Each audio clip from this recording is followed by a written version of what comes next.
Hi friends, ఈరోజు మనం ములక్కాడ కోడిగుడ్లు పులుసు ఎలా చేసుకోవాలో చూద్దాం. నేను చేయను ఫ్రెండ్స్, నేను చేస్తే ఎవరు తినరు. ఇంకా మనకు కావాల్సిన ఎగ్స్ని బాయిల్ చేయాలి ఫ్రెండ్స్. బాయిల్ అవుతున్న ఎగ్స్ కోడిగుడ్లు ఉడికిన తర్వాత ఫ్రెండ్స్ ఇలా స్టవ్ మీద గిన్నె పెట్టుకుని ఆయిల్ వేసుకుని పసుపు వేసుకోవాలి ఫ్రెండ్స్. తర్వాత ఉడికిన కోడిగుడ్లు పెంకు తీసేసి ఇలా ఘాట్లు పెట్టుకోవాలి ఫ్రెండ్స్. ఘాట్లు పెట్టుకొని ఆయిల్ హీట్ అవుతున్న ఆయిల్లో వేసుకోవాలి ఒక్కొక్కటిగా.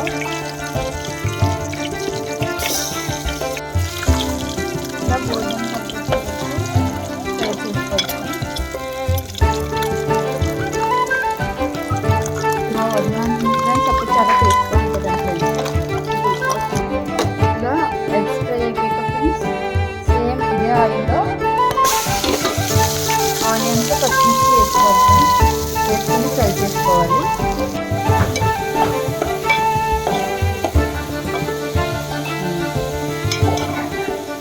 ఫ్రై అవుతుంది ఆనియన్స్ ఫ్రై అవుతున్నప్పుడు ఈలోపు మన టేస్ట్కి సరిపడా చింతపండు తీసుకుని ఫ్రెండ్స్ ఇలా నానబెట్టుకోవడం వాటర్లో.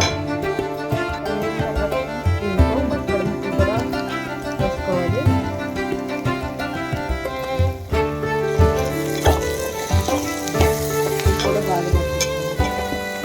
ముక్కలు ముక్కలను ఆనియన్స్తో పాటు మగ్గించాలి. ఫ్లేమ్ కొంచెం లోలో పెట్టుకొని కాసేపు మూత పెట్టేసి మగ్గించాలి. ఇలా ఒక 5 to 10 minutes వరకు మగ్గించాలి. ఇలా మగ్గిస్తే ఏమవుతుందంటే మనకి ఆనియన్ ఫ్లేవర్ అనేది ములక్కాడకి పట్టుకుని ములక్కాడలో ఉన్న పసుపు వాసన అనేది మనకి రాదు. తినేటప్పుడు మంచి ఫ్లేవర్ఫుల్గా ఉంటుంది.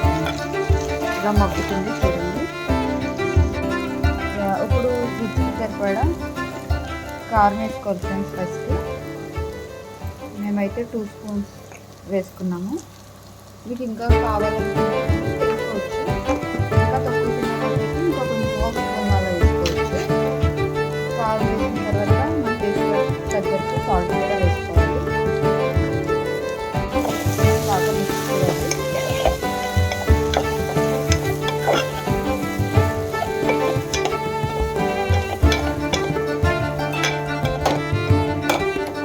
దీంట్లో మనం వాటర్ యాడ్ చేసుకోవాలి. మనం ఇప్పుడు ఇది చేసుకుంటే గ్రేవీ కర్రీ కాదు ఫ్రెండ్స్, పులుసులో మనం ఏంటంటే చింతపండు కూడా యాడ్ చేస్తాము. రుచికి సరిపడా పులుపు అనేది యాడ్ అవుతుంది ఇంట్లో చింతపండు వేసుకుంటే. ఇంకా దగ్గరికి వచ్చి మరుగుతున్నప్పుడు మాత్రమే చింతపండు రసం అనేది యాడ్ చేయాలి ఫ్రెండ్స్.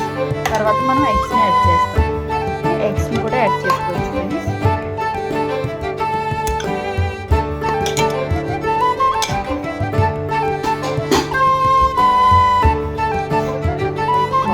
మరుగుతున్న దాంట్లో మనం చింతపండు రసం కూడా యాడ్ చేసుకుందాం ఫ్రెండ్స్. ఈ చింతపండు రసం యాడ్ చేసిన తర్వాత ఈ పులుసు ఇంకా దగ్గర కన్సిస్టెన్సీలో అవ్వే వరకు మనం మరిగిద్దాం.